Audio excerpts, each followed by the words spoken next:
Hello बच्चों, कैसे हो आप सभी। आई थिंक आप सभी बढ़िया होंगे और बढ़िया से स्टडी वो आगे कंटिन्यू कर रहे होंगे। बच्चों, हम इस लेक्चर के अंदर क्लास 10th का साइंस का चैप्टर 5वां है, जैव प्रक्रम लाइफ प्रोसेस है, उसका अध्ययन करेंगे। इससे पहले इस चैप्टर का है वो 2 वीडियो हमने अपलोड कर दिए हैं। एक पहला वीडियो तो है पाचन तंत्र और पोषण के बारे में, और सेकेंड है वो श्वसन के बारे में। वो आप यूट्यूब चैनल पर जाके वो देख लेना। इस चैप्टर में हम मानव हृदय के बारे में पढ़ेंगे पहले तो। इसके अलावा देखेंगे कि पादपों के अंदर है वो कैसे परिवहन वगैरह होता है, उसका अध्ययन करेंगे। तो सबसे पहले देखते हैं मानव हृदय के बारे में। मानव हृदय है वो एक बंद मुट्ठी के आकार का होता है, जिसका भार है वो लगभग 300 ग्राम होता है। कितने ग्राम? 300 ग्राम। 300 ग्राम है वो मानव हृदय का भार है वो होता है, और बंद मुट्ठी के आकार का होता है। तथा ये दोनों फेफड़ों के बीच में थोड़ा बाईं ओर है वो पाया जाता है। मतलब कहाँ पर स्थित होता है कि वक्ष गुहा के मध्य अवकाश में दोनों फेफड़ों के बीच में थोड़ा बाईं ओर है वो स्थित होता है। तो इसकी उत्पत्ति है हृदय की वो है मीजोडर्म से होती है। मानव हृदय की उत्पत्ति कहाँ से होती है? मीजोडर्म से होती है। ये बंद मुट्ठी के आकार का होता है और इसका भार है लगभग 300 ग्राम होता है, और ये एक मांसपेशी अंग है जो लगातार संकुचन और शीतलन के द्वारा रक्त को पूरे शरीर के अंदर पंप करने का काम करता है। हृदय का काम क्या है?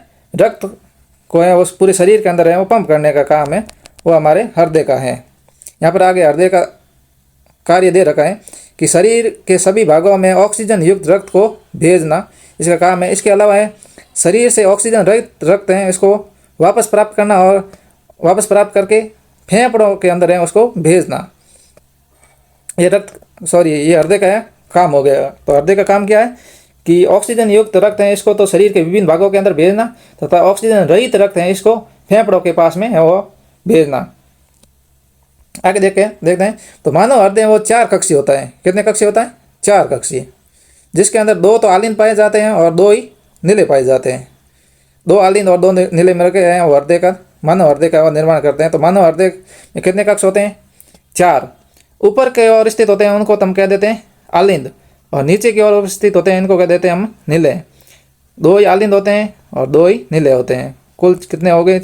4 कोष्ठ हो गए। मतलब 4 कोष्ठ हृदय हैं वो मनुष्य के अंदर है वो पाया जाता है। इसके अलावा जो भी मैमल्स और बर्ड्स हैं इन सब के अंदर है वो 4 कोष्ठ की हृदय होता है, और रेप्टाइल्स वगैरह होता है उनके अंदर है वो 3 कोष्ठ की हृदय पाया जाता है। सबसे पहले हम देखते हैं कि ये आलिंद और नीले हैं ये कहाँ स्थित होते हैं और इनके हैं वो काम क्या है। तो सबसे पहले इनके कार्य देख लेते हैं कि दायां आलिंद है ये शरीर के सभी भागों से ऑक्सीजन रहित रक्त है उसको महाशिरा के द्वारा है वो लाकर है वो दाएं आलिंद में रखता है, और यहाँ से ये रक्त है वो दाएं नीले में भेजता है। मतलब शरीर में जो CO2 युक्त रक्त होता है वो महाशिरा के द्वारा है वो दाएं आलिंद के अंदर आकर है वो एकत्रित हो जाता है, और यहाँ से फिर है वो नीले के अंदर है वो भेजा जाता है। मतलब दाएं नीले के अंदर है वो भेज दिया जाता है। बाद में दाएं नीले से ऑक्सीजन रहित रक्त होते हैं वो फुफ्फुसीय धमनी के द्वारा वो फेफड़ों के अंदर भेजा जाता है। या फेफड़ों के अंदर है वो CO2 है वो उसको छोड़ दिया जाता है, और ऑक्सीजन है इसको है वो ग्रहण कर लिया जाता है रक्त के द्वारा। फिर आगे दे रखा है बाएं आलिंद। बाएं आलिंद है वो फेफड़ों से ऑक्सीजन युक्त रक्त फुफ्फुसीय शिराओं के द्वारा है बाएं आलिंद में आता है, और बाएं आलिंद से बाएं नीले में चला जाता है। बाएं नीले में आने के बाद में ऑक्सीजन युक्त रक्त है वो माँ धमनी के द्वारा पूरे शरीर में भेज दिया जाता है, और नीले की दीवारें हैं वो थोड़ी मोटी होती हैं क्योंकि पूरे शरीर में पंप करने मतलब रक्त को पंप करने के अधिक दाब की आवश्यकता होती है, और अधिक दाब में के अंदर है वो हृदय की दीवारें हैं वो कहीं फट नहीं जाए इसके लिए है वो नीले की दीवारें हैं वो काफ़ी बड़ी होती हैं। तो एक बार हम वापस देख लेते हैं आलिंद और नीले हैं इनके अंदर क्या डिफरेंस होता है क्या कुछ है। तो आलिंद है उसका भाग है वो चौड़ा होता है किंतु छोटा और गहरे रंग का होता है, और इसकी दीवारें हैं वो पतली होती है थोड़ी, और दोनों आलिंदों के बीच में एक पट पाया जाता है जिसे हम अंतरा आलिंद पट कहते हैं। अब देख लेते हैं कि इन दोनों आलिंदों के अंदर है बड़ा कौन सा है। तो दायां आलिंद है वो थोड़ा बड़ा होता है बाएं आलिंद की तुलना में। मतलब दाएं आलिंद है ये थोड़ा बड़ा होता है, दाएं आलिंद है वो थोड़ा सा छोटा होता है। अब देख लेते हैं नीले के बारे में। नीले हैं वो नीचे के ऊपर स्थित होते हैं। इन दोनों निलयों के अंदर भी, मतलब इन दोनों निलयों के बीच में भी एक अंतरा निलय पट पाया जाता है जो इन दोनों को सेपरेट करने का काम करता है। और निलयों की भित्ति होती है ये आलिंद की अपेक्षा है वो मोटी होती है। पूछ ले कि आलिंद की अपेक्षा है ये निलयों की भित्ति है वो मोटी क्यों होती है, तो इसका रीज़न है कि हृदय के द्वारा शरीर के अंदर रक्त को पंप किया जाता है, तब अधिक दाब की आवश्यकता है और अधिक दाब के कारण कहीं हृदय की दीवारें हैं वो फट ना जाए, इसी कारण इसकी दीवारें हैं वो निलय की दीवारें वो थोड़ी मोटी होती है। आई थिंक आपको समझ में आया होगा कि आलिंद होते हैं ऊपर की ओर स्थित होते हैं, जिसमें दायां आलिंद होता है वो उसका आकार बड़ा होता है बाएं की तुलना में, और निलय होते हैं वो नीचे की ओर स्थित होते हैं, और बायां निलय है वो दाएं निलय की तुलना में बड़ा होता है। और आलिंदों के ऊपर जो आवरण है वो थोड़ा पतला होता है, जबकि निलयों के ऊपर आवरण है वो थोड़ा मोटा होता है। दोनों आलिंदों के बीच में पट पाया जाता है उसे अंतरा आलिंद पट कहते हैं, जबकि दोनों निलयों के बीच में पट पाया जाता है उसको अंतरा निलय पट कहते हैं। और दाएं आलिंद है इसके अंदर CO2 युक्त रक्त हैं वो महाशिरा के द्वारा शरीर के विभिन्न भागों से लाकर इकट्ठा किया जाता है, और दाएं आलिंद से बाद में दाएं निलय के अंदर चला जाता है, और दाएं निलय से रक्त को पंप करके फुफ्फुसीय धमनी के द्वारा है वो फेफड़ों के पास है वो भेज दिया जाता है। और फेफड़ों के पास है वो CO2 युक्त रक्त होता है, उसको तो मतलब कार्बन डाइऑक्साइड होता है, इसको बाहर निकाल दिया जाता है और इसके अंदर ऑक्सीजन गैस मिलाकर है वो फेफड़ों से वापस है फुफ्फुसीय शिरा के द्वारा है वो बाएं आलिंद में आता है, और बाएं आलिंद में आता है, और बाएं आलिंद से बाद में बाएं निलय में चला जाता है, और बाएं निलय के द्वारा रक्त है वो पंप करके महाधमनी के द्वारा है वो शरीर के विभिन्न भागों के अंदर है वो भेजा जाता है। आगे देखते हैं शरीर का मतलब हृदय का रक्त का पूरा मार्ग है पथ ऑफ ब्लड, कि शरीर के विभिन्न भागों से रक्त है वो महाशिरा के द्वारा दायां आलिंद के अंदर आता है, और दाएं आलिंद से दाएं निलय के अंदर जाता है। दाएं निलय से रक्त को पंप करके हृदय के द्वारा फुफ्फुसीय धमनी के द्वारा फेफड़ों के पास में भेजा जाता है, और फेफड़ों में CO2 है वो बाहर निकल जाती हैं और इसके अंदर ऑक्सीजन है वो मिल जाती हैं। उसके बाद में फुफ्फुसीय शिरा के द्वारा है रक्त को वापस हृदय के बाएं आलिंद में लाकर इकट्ठा किया जाता है, बाएं आलिंद से बाएं निलय में जाता है, और बाएं निलय से महाधमनी के द्वारा वापस पूरे शरीर के अंदर है वो वापस भेज दिया जाता है। ये काफ़ी इंपॉर्टेंट पथ है जिसको आप याद रखना, हो सकता है आपके एग्जाम में आ जाए कि शरीर के विभिन्न भागों से महाशिरा के द्वारा है वो रक्त को लाकर हृदय के दाएं आलिंद के अंदर इकट्ठा किया जाता है, दाएं आलिंद से बाद में दाएं निलय के अंदर आ जाता है, और दाएं निलय से रक्त को पंप करके हृदय द्वारा फुफ्फुसीय धमनी में भेजा जाता है। फुफ्फुसीय धमनी वो फेफड़ों के पास रक्त को ले के जाती है, CO2 युक्त होता है, उसमें से CO2 होते हैं उसको बाहर निकाल देती है, और ऑक्सीजन होती है उसको अंदर डाल देते हैं। फिर ये रक्त है वो फुफ्फुसीय शिरा से वापस हृदय के बाएं आलिंद के अंदर आ जाता है, और बाएं आलिंद से बाएं निलय के अंदर जाता है। बाएं निलय से रक्त को पंप करके हृदय द्वारा है महाधमनी में भेजा जाता है, और महाधमनी से आगे पूरे शरीर के अंदर है वो डिस्ट्रीब्यूट हो जाता है। आलिंद और निलयों के बीच में वो दो प्रकार के कपाट पाए जाते हैं। एक तो होता है ट्राइकप्सिड कपाट, और एक होता है माइट्रल कपाट। ट्राइकप्सिड और माइट्रल कपाट। ट्राइकप्सिड कपाट है वो दाएं आलिंद और दाएं निलय के बीच में पाया जाता है, जबकि माइट्रल कपाट है वो बाएं आलिंद और बाएं निलय के बीच पाया जाता है। यहाँ आप डायग्राम में देख सकते हो कि दाएं आलिंद और दाएं निलय के बीच में ये ट्राइकप्सिड कपाट है, और बाएं आलिंद और बाएं निलय के बीच में ये माइट्रल कपाट है। तो ये याद रखना कि ट्राइकप्सिड कपाट है वो दाएं आलिंद और दाएं निलय के बीच में पाए जाते हैं, जबकि माइट्रल कपाट है वो बाएं आलिंद और बाएं निलय के अंदर है वो पाए जाते हैं। इसके बाद में दे रखा है अर्धचंद्राकार कपाट। अर्धचंद्राकार कपाट है वो निलयों और धमनियों के बीच में है वो पाए जाते हैं। धमनी कौन सी? एक तो फुफ्फुसीय धमनी के बीच में होगा, और एक महाधमनी के आरंभ में होगा। मतलब जब रक्त को है वो पंप किया जाता है हृदय के द्वारा धमनी के अंदर, तब यहाँ पर है वो कपाट पाए जाते हैं दो। एक तो हो जाएगा ये महाधमनी की शुरुआत में हो जाएगा, और एक ये फुफ्फुसीय धमनी है इसकी शुरुआत में हो जाएगा। तो यहाँ पर आपको क्वेश्चन पूछ ले कि निलयों और धमनियों के बीच है वो कौन सा कपाट पाया जाता है, तो अर्धचंद्राकार कपाट है वो पाया जाता है। अब देखते हैं कि हृदय में से वो रक्त प्रवाह होता है वो शरीर के विभिन्न भागों में किस प्रकार होता है। तो शरीर के विभिन्न भागों से ऑक्सीजन रहित रक्त को महाशिरा के द्वारा दाएं आलिंद में लाया जाता है, और दाएं आलिंद से ट्राइकप्सिड से होते हुए दाएं निलय में चला जाता है, और दाएं नीले से आगे रक्त को पंप करके फुफ्फुसीय धमनी में भेजा जाता है और फुफ्फुसीय धमनी से वो आगे फेफड़ों में चला जाता है और फेफड़ों में ऑक्सीजन प्राप्त करके रक्त है वो ऑक्सीजन युक्त हो जाता है और ऑक्सीजन युक्त है वो फुफ्फुसीय शिरा के माध्यम से वो हृदय के बाएं आलिंद के अंदर आ जाता है और बाएं आलिंद से माइट्रल कपाट के द्वारा है बाएं नीले के अंदर आ जाता है और बाएं नीले से हृदय द्वारा पंप करके माँ धमनी में भेज दिया जाता है और बाएं नीले और माँ धमनी के बीच अर्धचंद्राकार कपाट हैं वो पाए जाते हैं। इसी प्रकार दाएं नीले और फुफ्फुस धमनी इनके बीच में भी अर्धचंद्राकार कपाट पाए जाते हैं। तो हमारे शरीर में हृदय में अर्धचंद्राकार कपाट हैं वो दो होते हैं, एक तो होता है दाएं नीले और फुफ्फुसी धमनी के बीच में और एक होता है बाएं नीले और माँ धमनी के बीच में। इन दोनों के बीच में तो हो जाएंगे अपने अर्धचंद्राकार कपाट, जबकि दायां आलिंद और दाएं नीले के बीच में हो जाएगा ट्राइकप्सिड और बायां आलिंद और बाएं नीले के बीच में हो जाएंगे माइट्रल कपाट है हो जाएंगे। आगे हम देखते हैं कि फेफड़ों से गैसों का है वरदान प्रदान है वो कैसे होता है। वैसे तो हमने श्वसन वाले चैप्टर में इसको देख लिया है कि किस प्रकार है वो ऑक्सीजन है वो श्वसन के द्वारा हमारे शरीर के अंदर आती है और बाद में वह ऑक्सीजन है वो रक्त के साथ मिलकर शरीर की विभिन्न कोशिकाओं के अंदर जाती है और वहाँ पर है वो आगे ग्लूकोज वगैरह का अपघटन करके ऊर्जा का निर्माण है वो होता है।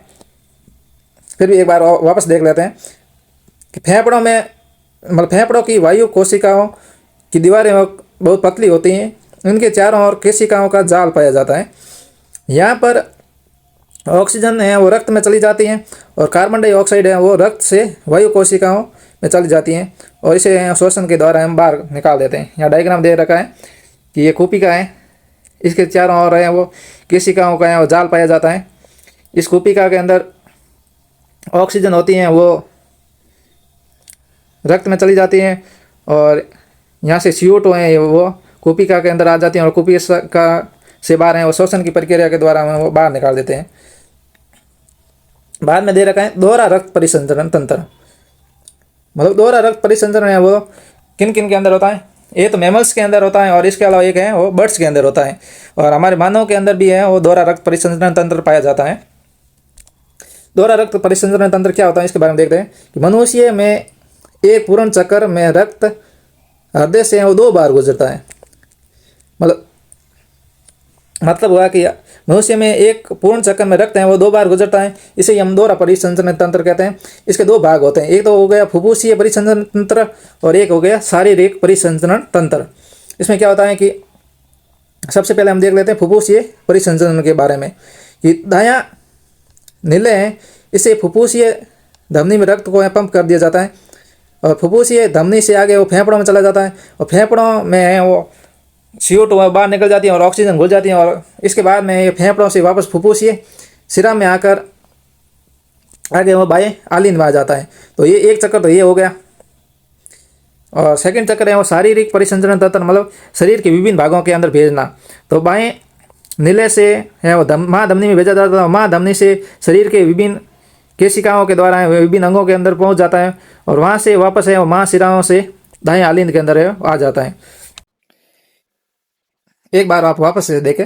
सबसे पहले हम देखते हैं शारीरिक परिसंचरण के बारे में कि शारीरिक परिसंचरण है उसमें बाएं नीले हैं, इसके अंदर वो ऑक्सीजन युक्त रक्त है, इसको हृदय द्वारा पंप किया जाता है और ये है वो आप आगे माँ धमनी में चला जाता है और माँ धमनी से शरीर के विभिन्न अंगों में पहुंच जाता है और विभिन्न अंगों में है वो कोशिकाओं के द्वारा है वो प्रत्येक कोशिका तक पहुंच जाता है और वहां से वापस है वो CO2 युक्त रक्त होता है वो माँ शिराओं से वो दाएं आलिंद में आ जाता है। तो एक चक्कर तो ये हो गया कि दायां नीले हैं, यहाँ से रक्त को पंप किया जाता है शरीर के विभिन्न भागों से विभिन्न भागों में और विभिन्न भागों से वो CO2 युक्त रक्त है वो वापस आ जाता है दाएं आलिंद के अंदर।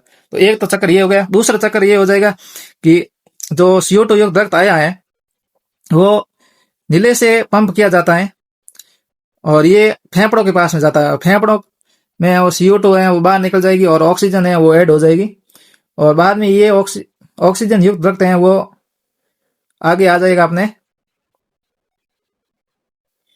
बाएं आलिंद के अंदर और बाएं आलिंद से वापस है वो पंप कर दिया जाता है। तो एक चक्कर तो ये हो गया नीचे वाला, जो कि शरीर के विभिन्न भागों के अंदर जाता है, और दूसरा चक्कर है वो ये हो गया कि हृदय से वो फेफड़ों के अंदर जाता है। आई थिंक आपको समझ में आ गया होगा कि रक्त का दोहरा परिसंचरण है वो कैसे होता है। दोहरा परिसंचरण तंत्र है, इसका महत्व क्या है ये देखते हैं कि ऑक्सीजन युक्त रक्त और ऑक्सीजन रहित रक्त है उनको आपस में मिलने से रोकता है। इससे शरीर की कोशिकाओं में पर्याप्त ऑक्सीजन मिलती है और ऊर्जा उत्पादन में अधिक कुशलता है वो होती है। मनुष्य जैसे जटिल जीव के लिए आवश्यक है ये चीज। आई थिंक आपको समझ में आ गया होगा कि दोहरा परिसंचरण तंत्र क्या होता है, कि इसमें एक तो शारीरिक परिसंचरण होता है और एक फुफ्फुसी परिसंचरण होता है। शारीरिक परिसंचरण के अंदर है बाएं नीले से रक्त पंप करके मां धमनी में जाता है, मां धमनी से शरीर के विभिन्न भागों के अंदर जाता है और विभिन्न भागों से मां शिराओं के माध्यम से दाएं आलिंद के अंदर आ जाता है। तो एक चक्कर तो ये हो गया।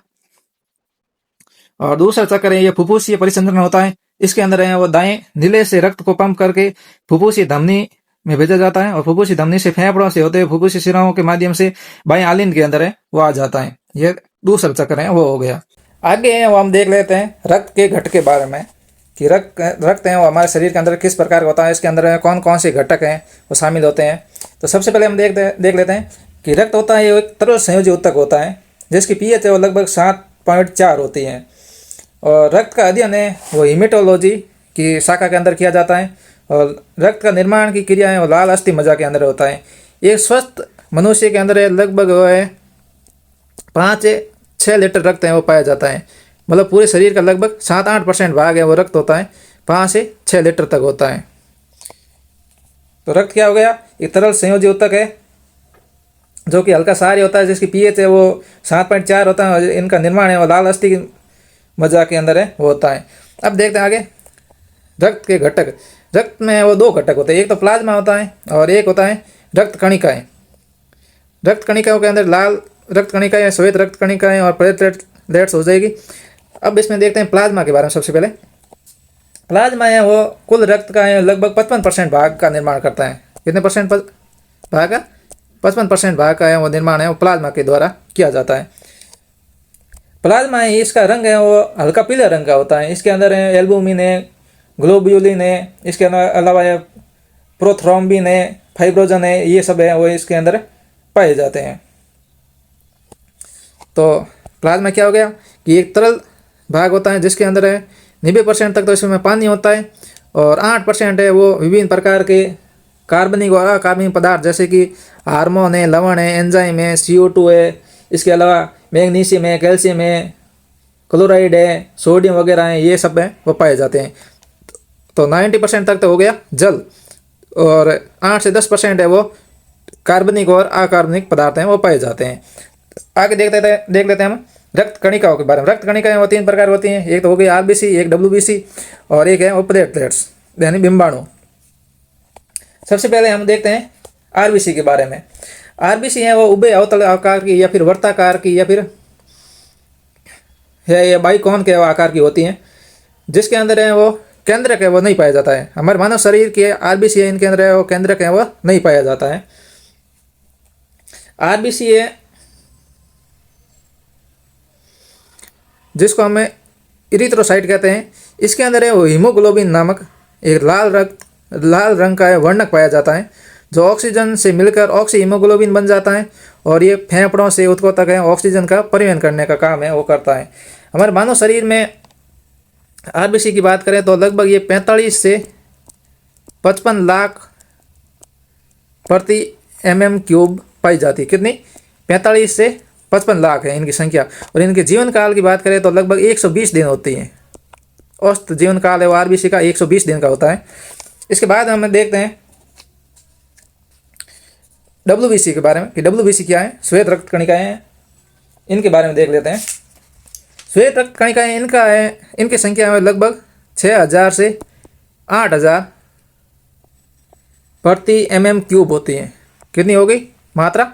6000 से 8000 इनकी मात्रा पाई जाती प्रति mm³ में। तथा श्वेत रक्त कणिकाएं हैं वो रोगाणु और वायरसों आदि से हैं वो बचाने का काम करती हैं, मतलब ये सुरक्षा तंत्र का काम है वो करती हैं। इसके अलावा श्वेत रक्त कणिकाएं WBC है वो 5 प्रकार की होती हैं। एसिडोफिल्स है, बेसोफिल्स है, न्यूट्रोफिल्स है, मोनोसाइट्स है और लिम्फोसाइट्स है।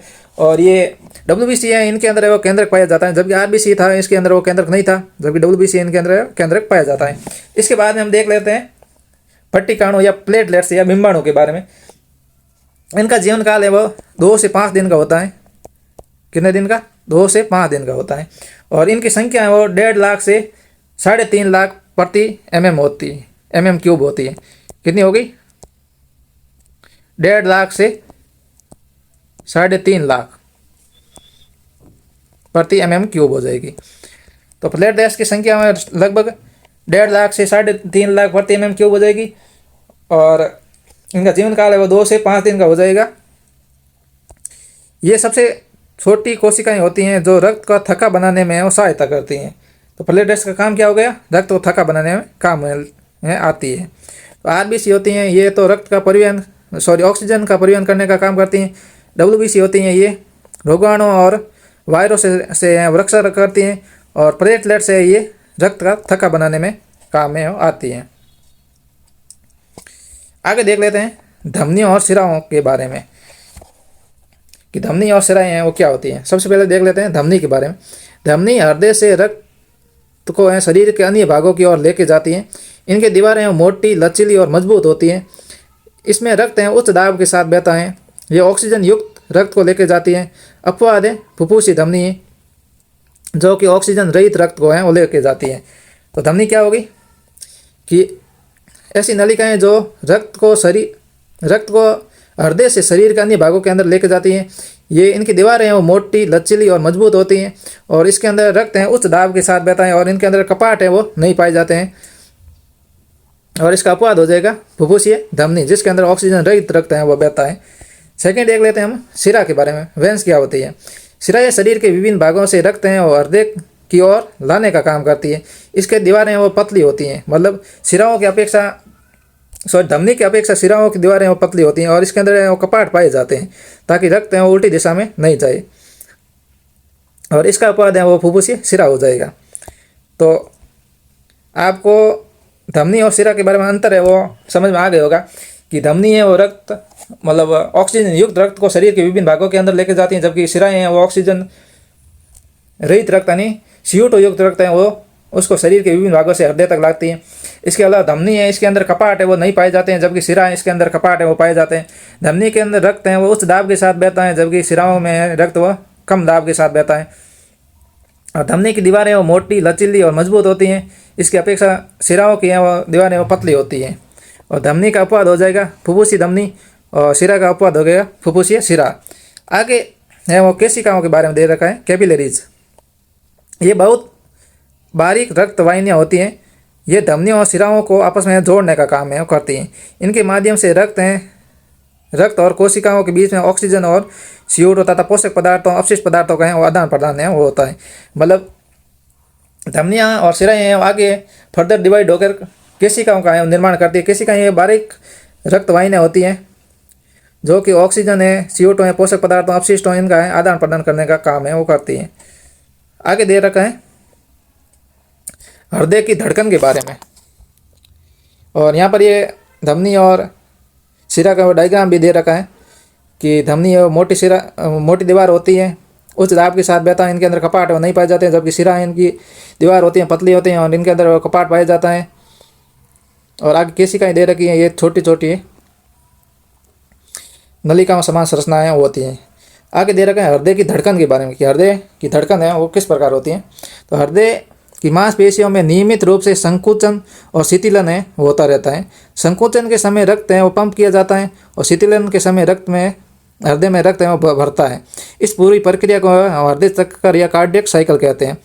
एक स्वस्थ व्यक्ति में हृदय की धड़कन है वो प्रति मिनट 72 बार होती है। कितनी बार होती है? 72। मानव के अंदर हृदय की धड़कन की शुरुआत है वो ऐसे नोड से होती हैं। ऐसे नोड से जिसे हम पेस मेकर कहते हैं इससे प्रारंभ होती हैं और बाद में ये AV नोड के अंदर जाती है और AV नोड से आगे बंडल ऑफ हिंज के अंदर जाती है। बंडल ऑफ हिंज से आगे वो पुरकिंजे फाइबर के अंदर चली जाती है। जब हृदय की धड़कन होती है उस समय वो 2 प्रकार की आवाज़ हैं वो सुनाई देती हैं। पहली आवाज़ होती है उसको तो हम कहते हैं लब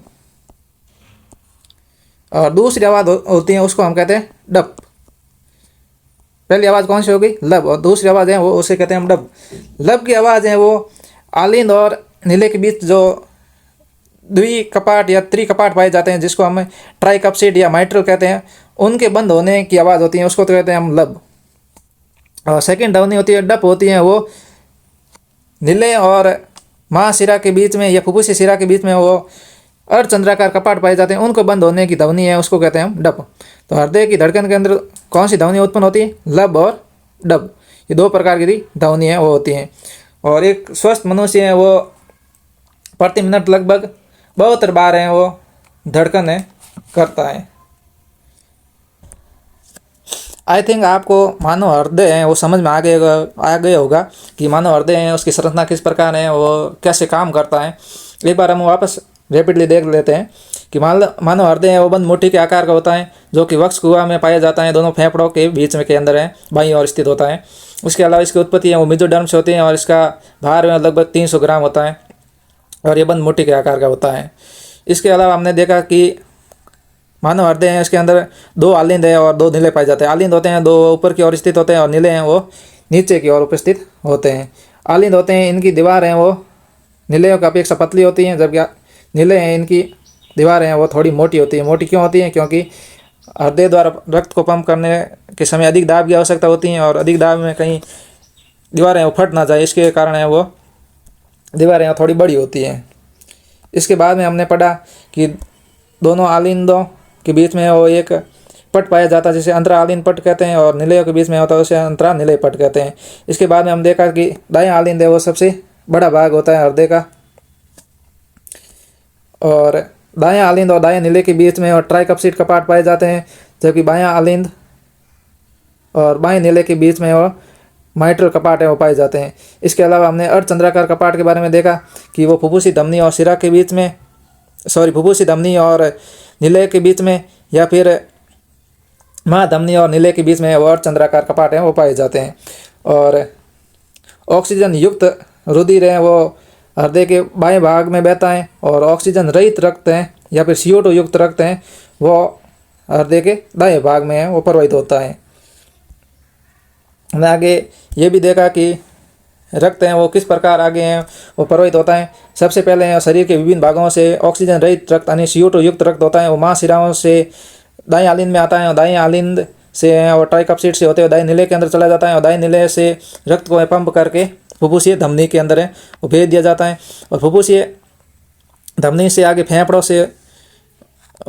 के अंदर है वो ऑक्सीजन ले लेता है और CO2 वहाँ पर छोड़ देता है, और बाद में ऑक्सीजन युक्त रक्त है वो फुफ्फुसी शिराओं से बाएं आलिंद में आ जाता है, और बाएं आलिंद से माइट्रल कपाट से होता है बाएं नीले के अंदर आ जाता है, और बाएं नीले से महाधमनी के द्वारा शरीर में वो पंप कर दिया जाता है। इस दौरान हम देखते हैं कि मानव हृदय होते हैं और दोहरा रक्त परिसंचरण तंत्र करता है, मतलब हृदय से वो रक्त का परिवहन है वो 2 बार होता है। एक बार तो है वो फुफ्फुसीय परिसंचरण हो जाएगा और दूसरा है वो शारीरिक परिसंचरण। फुफ्फुसीय परिसंचरण में क्या हो जाएगा कि दाएं नीले हैं इससे रक्त है वो फुफ्फुसी शिरा से होता हुआ फेफड़ों के अंदर जाएगा, और फेफड़ों से वापस ऑक्सीजन युक्त रक्त है वो फुफ्फुसी शिराओं से होते हुए बाएं आलिंद के अंदर आ जाएगा। तो मतलब एक चक्कर तो ये हो गया, दूसरा चक्कर है वो शारीरिक परिसंचरण हो जाएगा, मतलब हृदय से रक्त का है वो शरीर के विभिन्न भागों के अंदर भेजेगा, जिसमें बाएं नीले हैं इससे मतलब रक्त को पंप किया जाता है महाधमनी के अंदर, और महाधमनी से शरीर के विभिन्न केशिकाओं के अंदर चला जाता है, और वहाँ से CO2 युक्त रक्त होकर महाशिराओं के माध्यम से दाएं आलिंद के अंदर है वो आ जाता है। इसके अलावा हमने शिराओं और धमनियों के बारे में पढ़ा और उनके बारे में अंतर भी देखा कि धमनी होती हैं वो ऑक्सीजन युक्त रक्त को लेके जाती हैं, और शिराएं वो ऑक्सीजन रहित रक्त यानी CO2 युक्त रक्त को लेके जाती हैं, और धमनियों की दीवारें वो होती हैं वो मतलब पतली होती हैं बड़ी होती हैं, और शिराओं की दीवारें वो पतली होती हैं। इसके अलावा धमनी में कोई कपाट नहीं पाया जाता है, जबकि शिराओं के अंदर वो कपाट पाया जाता है। इसके अलावा हमने देखा कि रक्त के विभिन्न घटकों के बारे में कि प्लाज्मा है वो लगभग 55% होता है, जबकि रक्त कणिकाएँ वो लगभग 45% होती हैं। प्लाज्मा में तरल भाग होता है जो कि 90% होता है जो कि पानी होता है, और 8 से 10% है वो विभिन्न प्रकार के कार्बनिक और अकार्बनिक घटक हो जाएंगे, और प्लाज्मा है वो तरल पदार्थ होता है। और इसके अलावा हमने देखा कि आरबीसी, डब्ल्यूबीसी और प्लेटलेट्स के बारे में। आरबीसी है जिनका जीवन काल 120 दिन होता है, जिसके अंदर हीमोग्लोबिन पाई जाती है और ये केंद्र ग्रहित होता है। हीमोग्लोबिन है ऑक्सीजन का परिवहन करने का काम करता है। डब्ल्यूबीसी है इनके अंदर है वो केंद्रक पाया जाता है तथा ये रोगाणु और वायरसों से मतलब है शरीर को बचाने का काम करती हैं। प्लेटलेट्स हैं ये रक्त का थक्का बनाने का काम है वो करती हैं। बाद में हमें ने हृदय की धड़कन के बारे में सुना, मतलब हार्ट बीट के बारे में पढ़ा कि इसमें हृदय की धड़कन है वो 1 मिनट में लगभग 72 बार होती है। जैसे हम इसके बाद में हमने देखा कि हृदय की धड़कन के अंदर है वो लब और डब 2 आवाज़ आती हैं। लब की आवाज़ है वो ट्राइकप्सिड और बाइकप्सिड कपाट होते हैं उनके बंद होने पर आती हैं, और डब की आवाज़ है और चंद्राकार कपाटों के बंद होने से आती हैं। में when in transportation in plant, पौधों में जल है, खनिज लवण है और पत्तियों में बने भोजन का एक स्थान से दूसरे स्थान तक पहुंचाने की प्रक्रिया वो वेन कहलाती है। पौधों को जीवित रहने और वृद्धि करने के लिए विभिन्न पदार्थों की आवश्यकता होती है। उदाहरण के लिए जल है, खनिज लवण है, प्रकाश संश्लेषण द्वारा बना भोजन है और अन्य अकार्बनिक पदार्थ हैं। इनको मतलब एक स्थान से दूसरे स्थान तक पहुंचाना आवश्यक है। ये प्रक्रिया है वो एक प्रकार के 7 ऊतकों के द्वारा की जाती है। ये 7 ऊतक वो 2 प्रकार के होते हैं, एक होता है जाइलम और एक होता है फ्लोएम। जाइलम होता है इसके द्वारा जल और खनिज लवणों का परिवहन है वो किया जाता है, और फ्लोएम है इसके द्वारा है वो भोज्य पदार्थों का है वो परिवहन किया जाता है। सबसे पहले हम देखते हैं जाइलम के द्वारा है वो जल का परिवहन है वो किस प्रकार किया जाता है। तो जड़ों द्वारा जल का अवशोषण किया जाता है। सबसे पहले तो पौधे मिट्टी से जल और खनिज लवणों का मुख्य रूप से अपनी जड़ों द्वारा प्राप्त करते हैं, और जड़ों की बाहरी कोशिकाओं से निकली बहुत सी महीम संरचनाएं पाई जाती हैं जिन्हें हम मूल रोम कहते हैं। मूल रोम मतलब जड़ की बाह्य त्वचा पर पाए जाने वाले अत्यधिक महीम रोम नुमा संरचनाएं होती हैं जिनको मूल रोम कहते हैं। और मूल रोम के कार्य हैं वो क्या है, जल का अवशोषण करना, खनिज लवणों का अवशोषण करना, और इसके अलावा है जड़ की सतह का क्षेत्रफल है वो बढ़ाना। जैसे क्या होगी कि मूल रोमों की संख्या अधिक होगी और मिट्टी के साथ है वो संपर्क क्षेत्र है वो बढ़ जाएगा, और जल का अवशोषण है वो अधिक प्रभावी ढंग से है वो होगा। आगे देखते हैं कि जल का अवशोषण है वो किस प्रकार होता है। तो जल का अवशोषण है वो प्रासरण की क्रिया के द्वारा होता है। प्रासरण क्या है कि अर्धपारगम्य झिल्ली के माध्यम से वो अधिक सांद्रता से कम सांद्रता के और जल के अणुओं का है वो जाना है प्रासरण कहलाता है। आगे देखते हैं खनिज लवणों का अवशोषण। खनिज लवणों का अवशोषण है वो भी प्रासरण और विसरण की क्रिया के द्वारा है वो किया जाता है। मतलब अधिक सांद्रता से कम सांद्रता की ओर खनिज लवण इत्यादि का है वो परिवहन होता है। खनिज लवण कौन कौन से हो जाएंगे, नाइट्रोजन है, फॉस्फोरस है, पोटेशियम है, मैग्नीशियम है, ये सब है खनिज लवण हो जाएंगे। आगे देख रहा है जाइलम के बारे में। जाइलम एक 7 ऊतक है। इसका मुख्य कार्य है वो जल और खनिज लवणों का परिवहन करने का काम है। जल सामान्यतः जड़ से तना, शाखाओं, पत्तियों की ओर है जाता है। मतलब जाइलम के द्वारा जल और खनिज लवण है इनका परिवहन है वो एक ही दिशा में होता है, मतलब जड़ से तना या पत्ती या शाखा की ओर है वो होगा। अब देखते हैं जाइलम के तत्व हैं वो 4 प्रकार के होते हैं, कौन कौन से होते हैं वो देखते हैं।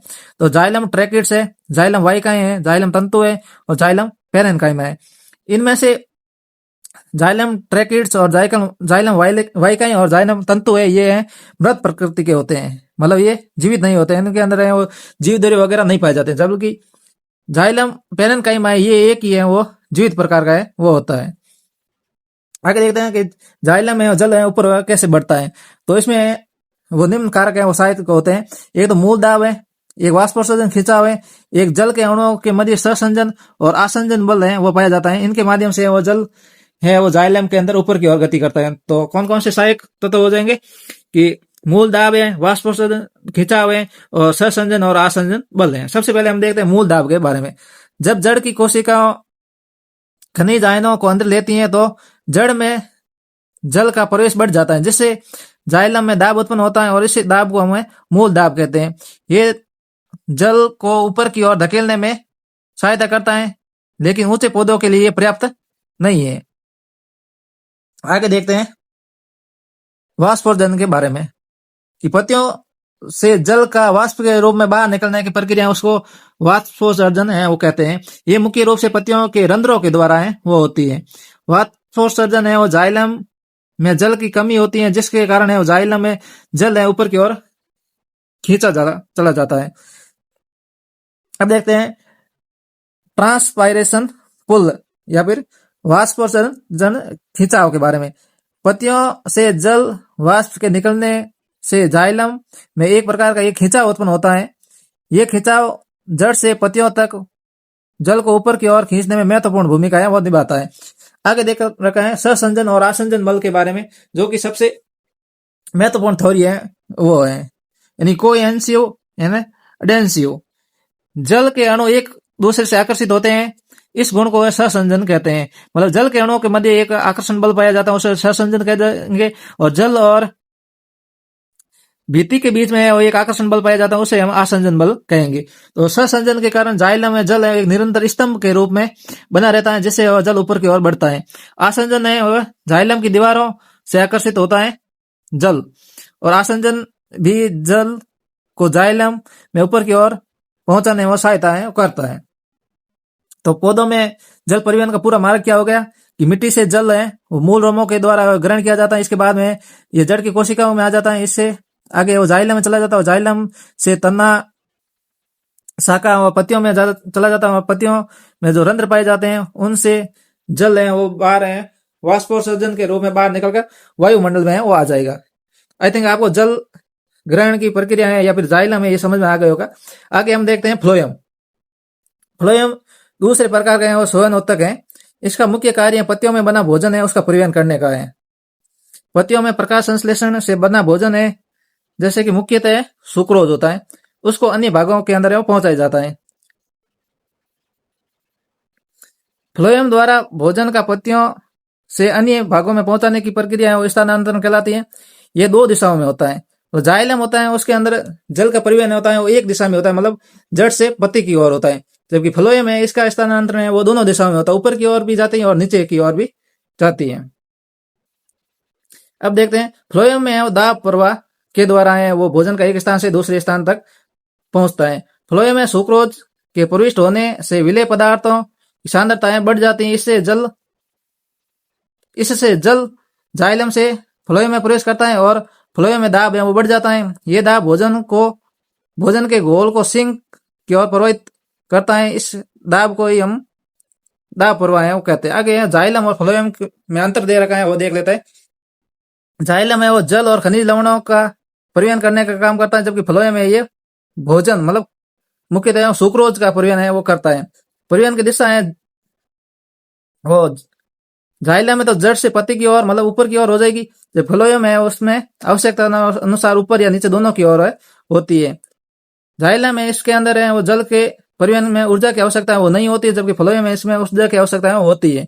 और जाइलम की संरचना की बात करेंगे तो इसमें अधिकतर भाग है वो मृत प्रकृति के होते हैं, सिर्फ जाइलम पेरेनकाइमा है वही जीवित होती है, जबकि फ्लोएम में देखेंगे तो अधिकतर भाग होते हैं वो जीवित होते हैं, सिर्फ तंतु है फ्लोएम तंतु वो मृत होते हैं। इसके अलावा जाइलम है इसके अंदर है वाष्पोत्सर्जन खिंचाव है और मूल दाब है, ये दो मुख्य बल है वो काम में आते हैं, जबकि फ्लोएम है इसके अंदर सिर्फ है दाब प्रवाह है वो काम आता है। और जाइलम के अंदर चार तत्व कौन कौन से उग जाएंगे कि ट्रेकिड्स है, वाहिकाएं है, तंतु है और पेरेनकाइमा है, जबकि फ्लोएम के अंदर सी ट्यूब्स है, सहायक कोशिकाएं, पेरेनकाइमा है और तंतु है। आई थिंक ये चैप्टर है वो आपको समझ में आ गया होगा। इस चैप्टर का नेक्स्ट पार्ट आएगा वो आएगा उत्सर्जन के बारे में, जो कि 4th पार्ट होगा।